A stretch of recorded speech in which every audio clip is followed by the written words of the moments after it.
Now, this is a story of a man, a dairy farmer, who came back from the dead. Doctors were all set to turn off his life support, but his family refused to give up. They demanded the hospital try high doses of vitamin C. Well, as Melanie Reid will show you, it turned into a fight. The specialists didn't believe such a treatment would work, but, well, suffice to say, the farmer is no longer on death's door, and his family claim he's living proof.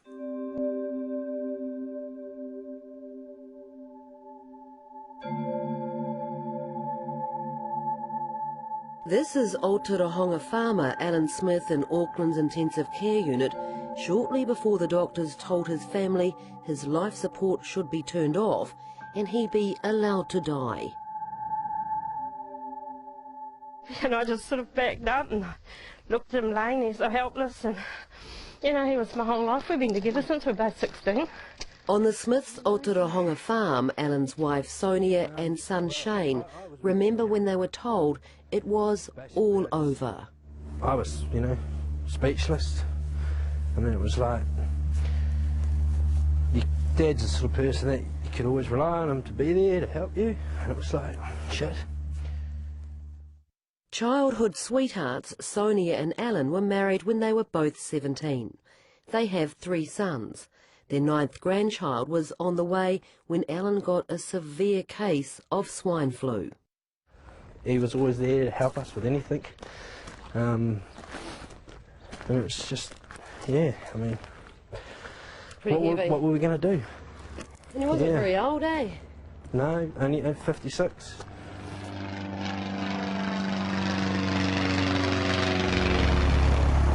But on the other side of the house, over the back paddock, having been taken on an aerial check out of the farm, the bloke they're calling the Miracle Man.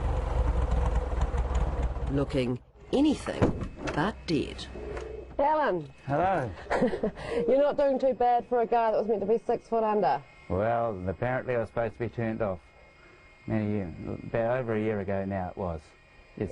We're going to turn the machine off that was keeping you alive? So we're going to turn the machine off. And Alan Smith's survival has been described as one of the most remarkable and controversial turnarounds in New Zealand medical history. Feel lucky to be alive? I am very lucky. They tell me I'm not a 1 in a million, I'm 1 in a billion to live. Alan's story began on June 28, 2009. He arrived at Auckland International Airport after a fishing trip with mates in Fiji. He caught a connecting flight to Tauranga where his launch is moored and was joined by his wife Sonia. I woke up in the night and he was really hot, so I gave him some Panadol and that cooled him off, but cooled him off a bit much because later on he was so... I woke up again and he was just like, he was laying there just stone cold and just laying there still as, and I thought, oh God, the first thing that came to my mind was, God, he's dead. In Tauranga Hospital, Alan was swabbed for swine flu. After 2 days, his deterioration was so dramatic, the 3 sons and 8 grandchildren arrived, warned this could be a final goodbye. Just seeing him just in an induced coma and everything like that just was horrible. I mean, yet that was the beginning. A specialist crew flew in from Auckland with a portable ECMO machine, a complex life support system which takes over the function of the lungs. All the grandkids had surrounded their papa before he was airlifted north. And they were still alive. Hi, Papa, they said. Oh, then what happened? They stood waving at him. They lined the corridor. Oh, when he was taken out? When he was taken out the stretcher, yeah. Then I waved goodbye to the helicopter. Yeah. In the hospital? Yeah, from the hospital as they took him away. And you must have been thinking, the chances aren't good. Yeah, well, yeah, it was then I was starting to think, well, you know, where are we going to go with this? As Alan lay in a coma in Auckland Hospital, heavily medicated, ECMO and other machines keeping him alive, Sonia began a detailed diary. Saturday, 4th of July. Told this morning that it's 100% swine flu with no other bacteria. He is worst case in New Zealand and Aussie to be put on an ECMO machine. X-ray chest, whole lungs clouded out. These are those clouded out X-rays. Alan developed what's known as whiteout pneumonia. This is when the lungs can't be seen by X-ray, so full of infected fluids they are unable to take in any air whatsoever. For weeks on end, Alan's condition changed little, hovering close to death. When it got to 3 weeks, it was really getting scary then. Just as the family thought things couldn't get any worse, Alan was diagnosed with hairy cell leukemia. Auckland Hospital notes to the family say, "The type of leukemia Mr. Smith has is potentially treatable if that's all he had. However, with his lung failure, Mr. Smith cannot survive." Monday the 20th of July. United States specialist came. Alan still same. Asked for meeting at 3 p.m. Told us they were going to turn off life support. While Auckland Hospital refused to take part in this story, 60 Minutes has obtained Alan Smith's medical files and records of that Monday meeting.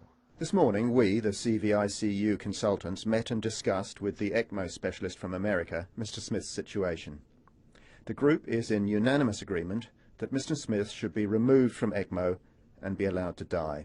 Continuing is only prolonging his inevitable death. My brother just stepped in and he said, "No, you haven't tried everything. You've got to try vitamin C intravenously, high doses." And they just said no. The family pleaded with doctors that Alan be administered high-dose vitamin C, a treatment right outside of mainstream medicine. So what was the doctor's reaction?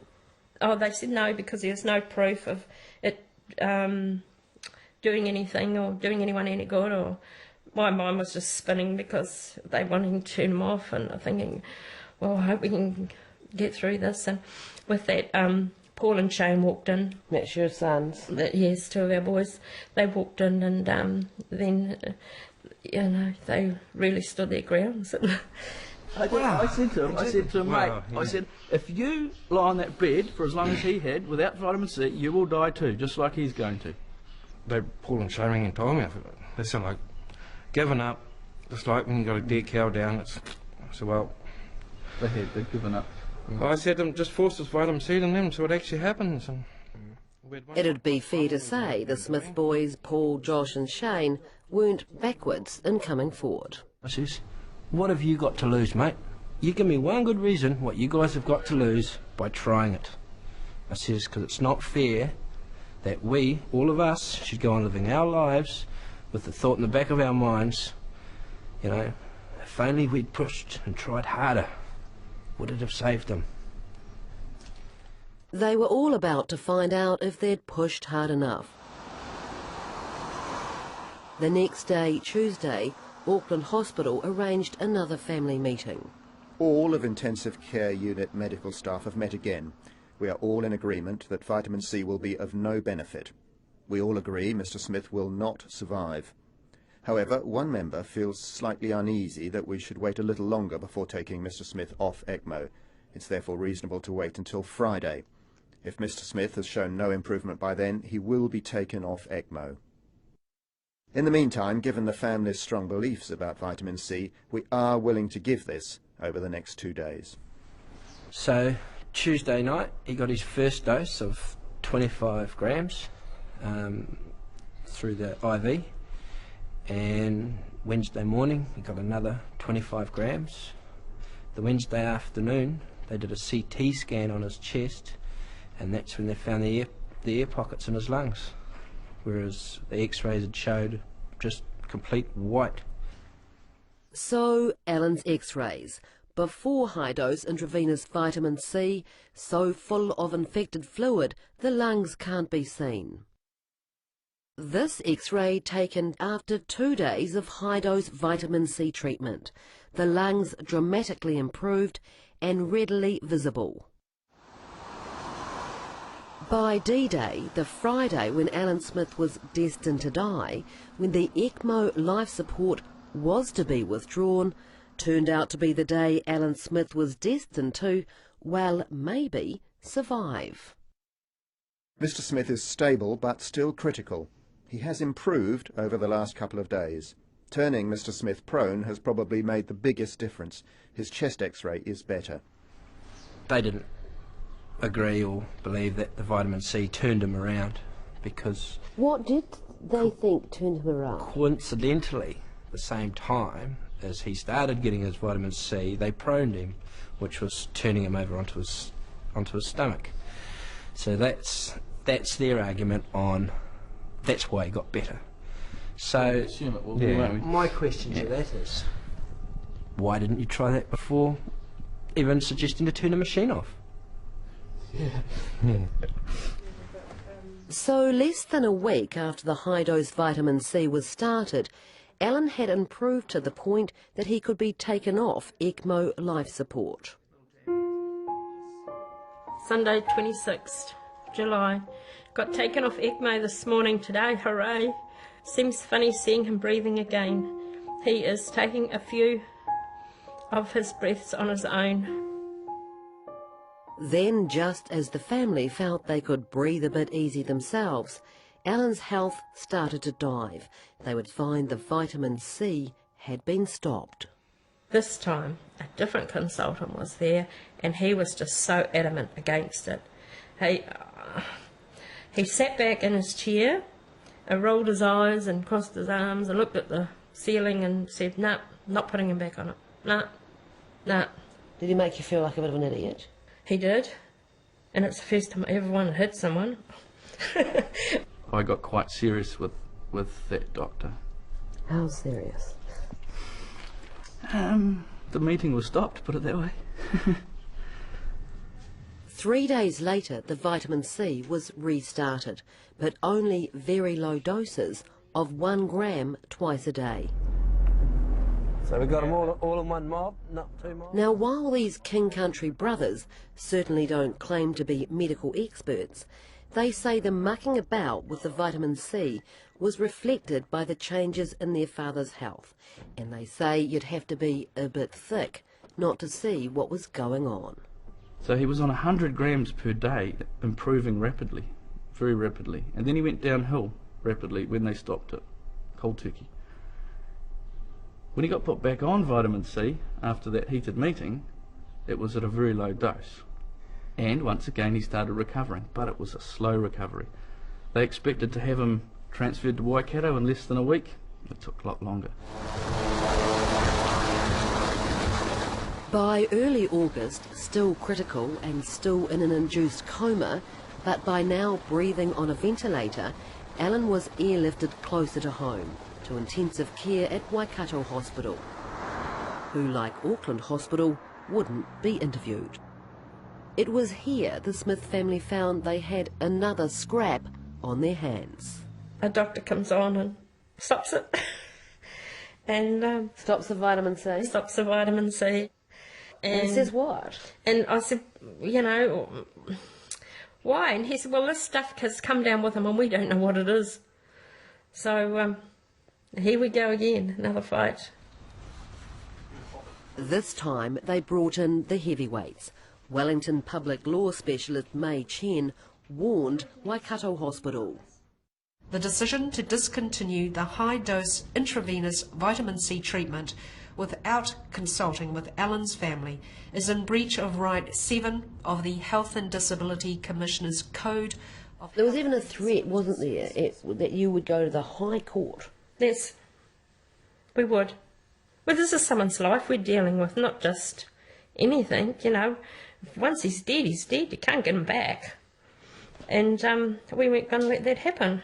So they agreed to give him a couple of grams of vitamin C a day. Yeah. And you wanted him to be on like 50 grams a day. That's right. Yeah. So they kind of said, yes, we'll do it, but didn't really do it anyway. No, that's right. Slowly recovered, and it wasn't until we got some oral lipospheric vitamin C into him, and that's when he once again recovered really fast.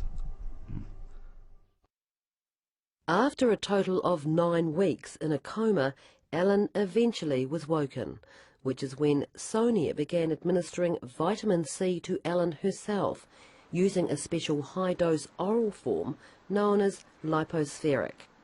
The next step was meant to be months of rehabilitation. See, I was taking 6 grams of that a day, of the lipospheric, and of course, when I had to go to rehab again to learn to walk, I was told I'd be there for 3 months. Well, in 3 months, I did not like the sound of that. But I walked out of that hospital in one day under 14 days. And even the doctors were absolutely disbelieved that I could come right so quick. Alan was back on the farm recuperating when his neighbour John came down the road calling out to him. Says to me, "Hey, Smitty, you owe me $15. I said, "What do I owe you $15 for, John?" He said, "I went and got me suit dry cleaned for your funeral, and you bugger, you've come back." Get him behind. Alan Smith's comeback is being talked about around the world, described as little short of miraculous. Alan himself says he's living proof the establishment should be taking high-dose vitamin C seriously, and sooner rather than later. And just a short flight away, his launch in Tauranga. You know, Alan, that there will be many health professionals who say that it is not scientifically possible that your recovery is because of having high doses of intravenous vitamin C. Well, they can say what they like, really, because basically I am alive. I was supposed to be dead. They wanted to turn me off, and here I am, I'm alive. Well done. Yeah.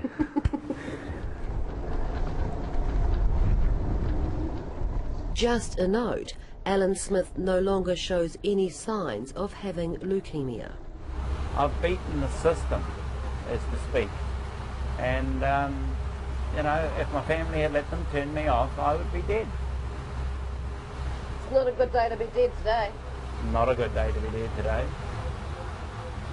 There's obviously a fish out there somewhere with my name on it. We don't catch it.